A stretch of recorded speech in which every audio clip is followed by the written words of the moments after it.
Hello बच्चों, let's read the question. Question said the ratio of the areas of two region of the curve C1 4x square plus pi square y square is equal to 4 pi square divided by the curve C2 y is equal to minus के signum of x minus pi by 2 into cos x where signum of x denotes signum function is.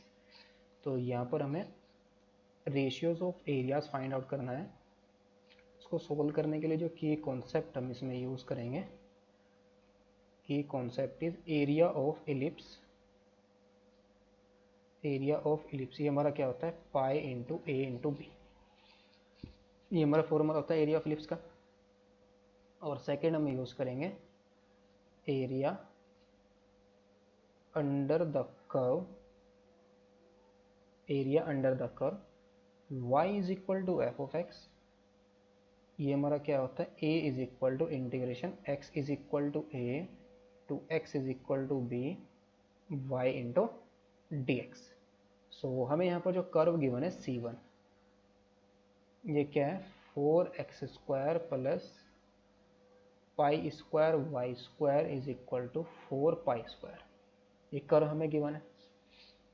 तो यहाँ से हम क्या आ जाएगा हमारे पास, 4x square upon 4 pi square, divide करेंगे इसको, फिर plus pi square y square upon 4 pi square is equal to 1. तो ये हमारे पास कितना आ जाएगा, x square upon pi square और plus y square upon 4 is equal to 1.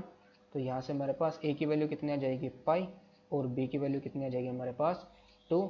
So area of ellipse यहाँ से हम फाइंड आउट कर सकते हैं. एरिया ऑफ इलिप्स ये क्या आ जाएगा, pi A B, that is pi into pi, pi square into में 2, तो डेट इज 2 पाई स्क्वायर. ये हमारा टोटल एरिया आया. नेक्स्ट हम क्या है, जो सेकंड फंक्शन यानी कि C2 जो कर्व है वो हमारा क्या है, y is equal to minus के signum of x minus pi by 2 और इंटू में कोस x. तो सबसे पहले इस फंक्शन को देखेंगे, ये हमारा कैसा दिखेगा. अगर x हमारा ग्रेटर देन पाई बाई 2 है, x is greater than pi by 2, तो ये वैल्यू क्या रहेगी, पॉजिटिव. और सिग्नम फंक्शन का पॉजिटिव क्या होता है, पॉजिटिव. सो अगर x हमारा ग्रेटर देन 0 है तो सिग्नम ऑफ हमारा क्या आ जाएगा, पॉजिटिव 1 आएगा, सॉरी 1 के इक्वल आएगा. सिग अगर x हमारा पॉजिटिव है तो सिग्नम ऑफ x क्या होगा, 1 होगा. तो ये 1 और ये माइनस हमारा बाहर है, तो माइनस क्या आ जाएगा, कोस x. और x is equal to pi by 2, ये कितना जाएगा, सिग्नम ऑफ 0 कितना आएगा, ये तो 0 ही आ जाएगा. When x is less than pi by 2 तो ये नेगेटिव आ जाएगा, तो उसके लिए सिग्नम इसका क्या हो जाएगा, माइनस का 1. सो ये हमारे पास कितना आएगा, माइनस माइनस प्लस का कोस x आ जाएगा. तो ये हमारा C2 कर्व आ गया. अगर हम इन दोनों कर्व को एक साथ ड्रॉ करते हैं, पहले हम ड्रॉ करेंगे एलिप्स को. तो लेट्स सपोज ये हमारा क्या है, एलिप्स है. तो ये सिमेट्रिक होगा, Y X axis Y axis के symmetric about X axis and Y axis, दोनों एक्सिस के अबाउट सिमेट्रिक होगा. ये हमारा क्या है, दिस इज पाई और ये हमारा माइनस पाई, ये हमारा 2 और ये हमारा -2. तो इसको 0,2 लिख लेंगे और इसको पाई कोमा 0 ये पॉइंट, और ये माइनस पाई कोमा 0 और ये 0,-2. और यहाँ पर होगा हमारे पास पाई बाई 2 कहीं पर, और यहाँ पर होगा ये माइनस का पाई बाई 2. तो इस कर्व का जो ग्राफ आएगा हमारा कोस एक्स की 0 पर वैल्यू कितनी होगी, 1 होगी, और पाई बाई 2 पर कितनी होगी, 0 होगी. X is equal to pi by 2 पर कितना है, 0 है, तो यहाँ पर तो 0 है. जब एक्स हमारा ग्रेटर देन पाई बाई 2 है तो ये क्या है, x is greater than pi by 2, minus का कोस एक्स. तो माइनस का कोस एक्स यानी पाई बाई 2 से पाई के बीच में जो कोस एक्स की वैल्यू क्या होती है हमारे पास, लेस देन 0, तो यानी कि पॉजिटिव आ जाएगा माइनस का कोस. तो इसका ग्राफ हमारा कैसा आएगा, कुछ इस टाइप से आ जाएगा. इस टाइप से हमारा ग्राफ आएगा. और पाई पर इसकी वैल्यू कितनी आ जाएगी, 1 आ जाएगी, और ये हमारा 1 है. और जब x हमारा लेस देन पाई बाई 2 है, लेस देन पाई बाई 2, ये किस ग्राफ किसका आएगा, इसका कोस एक्स. और 0 पर वैल्यू क्या आएगी इसकी, 1. तो हमारा जो ग्राफ आएगा कुछ इस टाइप से आ जाएगा. और फिर x is less than minus pi by 2 ना, तो ये हमारा ग्राफ कुछ इस टाइप से आ जाएगा, इसका कोस एक्स ही है. लेस देन पाई बाई 2 है ना, तो कोस एक्स की तरफ बिहेव कर रहा है, और ग्रेटर देन पाई बाई 2 तो माइनस से कोस एक्स की तरफ बिहेव करेगा. और इधर फिर ग्राफ हमारा क्या आ जाएगा, इसका कुछ इस टाइप से आ जाएगा. तो ये सिमेट्रिक, अगर हम इसको क्या ले लें, A1 ले लें, और ये हमारा A2 है. सिंस जो कर्व है हमारा सिमेट्रिक है, तो यहाँ से जो A1 का जितना एरिया होगा उतना ही क्या होगा, A1 और A2 दोनों कर्व यानी कि एरिया अंडर द कर्व, ये वाला एरिया और ये एरिया दोनों के दोनों क्या होंगे हमारे, सेम होंगे। सो हमें क्या फाइंड आउट करना है इसका, जो ये कर्व है हमारा, ये जो C2 है, जो C1 को दो पार्ट में, जितने पार्ट में डिवाइड कर रहा है, ये क्या करना है, ratio of the two reasons, दो रीजन्स का एरिया फाइंड आउट करना है। एक तो रीजन ये ऊपर वाला आ गया, रीजन हमारा एक नीचे वाला आ गया, तो उन दोनों का हमें रेशियो फाइंड आउट करना है। अब ये जो ऊपर वाले में ये जो एरिया आ रहा है, नीचे वाले में ये जो एरिया है, दोनों के दोनों एरियाज हमारे पास क्या है, सेम आ रहे हैं। तो हमें सिर्फ क्या करना है, अगर हम क्या करें, टोटल एरिया हमारे पास क्या है, 2 पाई स्क्वायर है, तो एक्सेस के अबो जो कर्व है उसका एरिया हमारा हाफ हो जाएगा, इनके पाई स्क्वायर ऊपर का एरिया, पाई स्क्वायर नीचे का एरिया, यानी कि वह एक्सेस के ऊपर।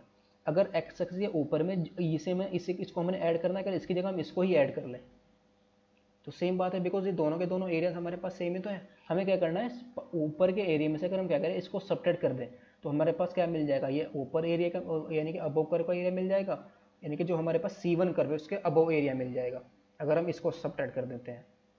बिकॉज हमने जितना ये ऐड करना है उतना ये भी तो सब्ट्रैक्ट करना है। अगर हमें टोटल एरिया, अगर ऊपर का एरिया हमें फाइंड आउट करना है जो C1 कर्व से ऊपर है और C2, ये हमारा सॉरी C2 कर्व से ऊपर है और इस C1 के बीच में है ये वाला एरिया, तो अगर हम ऊपर के यानी कि जो एक्सेस के अबव एरिया आ रहा है इलिप्स का, उसमें से हम क्या करें, इस एरिया को सब्ट्रैक्ट कर दे तो हमें क्या मिल जाएगा, ये वाला अबव एरिया मिल जाएगा। और नीचे का एरिया हमें कैसे मिल जाएगा, नीचे के एरिया में, नीचे का कौन सा, यानी कि C1 से नीचे, C2 से नीचे का एरिया, इसमें हम क्या करें, इस वाले एरिया में यानी कि जो एक्सेस है अब बिलो एरिया आ रहा है उसमें हम क्या करें, इस एरिया को ऐड कर दें तो हमें अबव एरिया मिल जाएगा, C1 कर्व से C1 से नीचे, C2 से नीचे और C1 के अबव, इनके बीच का एरिया मिल जाएगा। तो इसको हम कैलकुलेट करेंगे। तो for symmetricity, from symmetry, from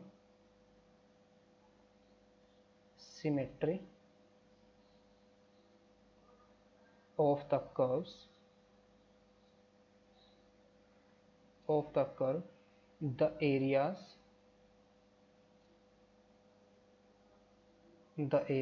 of A1 and A2 are equal, यानी कि ये दोनों एरियाज, ये वाला एरिया और ये एरिया दोनों क्या होंगे, इक्वल होंगे। अब मुझे क्या करना है, इस एरिया को फाइंड आउट करना है, और ये किसके नीचे है, ये हमारा कोस एक्स का कर्व है, और बिलो अबव कितना एक्सेस, यानी कि एक्सेस के बाउंडेड और कोस एक्स से बाउंडेड एरिया फाइंड आउट कर देंगे। सो नाउ, और एरिया ऑफ इलिप्स हमारे पास 2 पाई स्क्वायर है। So area of ellipse above x axis, above x axis, ये हमारे पास क्या आ जाएगा, is equal to pi square, and below x axis, and below x axis ये भी कितना होगा, पाई स्क्वायर के इक्वल ही होगा, हाफ हाफ हो जाएगा। सो area of, now area of, अब हम किसका एरिया फाइंड आउट करेंगे, area bounded by the curve y is equal to cos x and x axis. तो ये जो बाउंडेड एरिया है, ये वाला एरिया, इस एरिया को कैलकुलेट करेंगे। ये एरिया हमारा कितना जाएगा, इसको हम क्या ले लेंगे, A3, अगर हम इसको ले लें टोटल एरिया को, तो ये जो x एक्सिस के y एक्सिस जितना लेफ्ट में राइट में उतना ही लेफ्ट में होगा, तो ये लिमिट हमारे पास क्या आ जाएगी, x की लिमिट 0 to π/2 आ जाएगी, और इसको डबल कर देंगे तो टोटल एरिया हमारे पास निकल जाएगा A3। सो ये आ जाएगा 2 इंटू में integration 0 to π/2 cos x into dx। तो यहाँ से हमारे पास क्या आ जाएगा, 2 इंटू में cos x का इंटीग्रेशन कितना आ जाएगा, sin x, और लिमिट हमारी 0 to π/2, तो ये कितना जाएगा, 2 स्क्वायर यूनिट्स आ जाएगा। ये हमारा एरिया आ गया। अब हमें क्या चाहिए, now the area of the portion of ellipse, जो हमारा C2 से क्या है, अबव है, जो हमारा C2 कर्व से उससे above. So the area of ellipse, area of ellipse या area of the portion of ellipse, portion है ना, area of the portion of the ellipse above curve C2।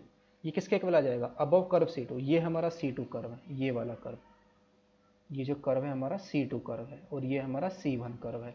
अगर हम एक्स एक्सिस के अबव जो area है उसमें से हम इस वाले एरिया को सब्ट्रैक्ट कर दें तो हमारे पास टोटल एरिया मिल जाएगा, बिकॉज ये दोनों एरियाज तो हमारे पास सेम है, इससे तो कोई फर्क नहीं पड़ेगा।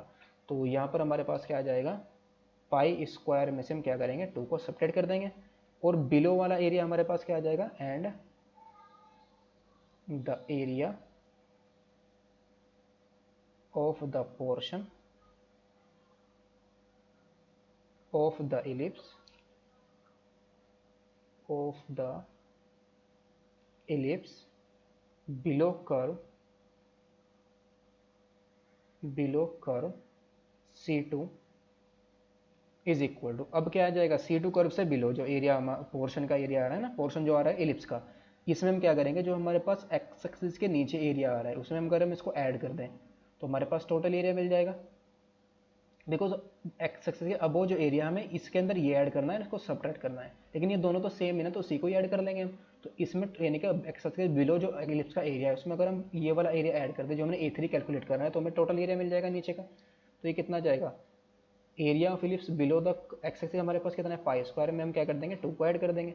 सो रिक्वायर्ड रेशियो हमारा कितना जाएगा, required ratio is equal to pi इसको अब अबव कर्व का एरिया और अपॉन बिलो कर्व C2 यानी कि C2 कर्व से जो बिलो एरिया है उसका रेशियो, तो पाई स्क्वायर प्लस 2। तो ये हमारा क्या आ गया final answer. Hope you understood it well, best of luck, thank you.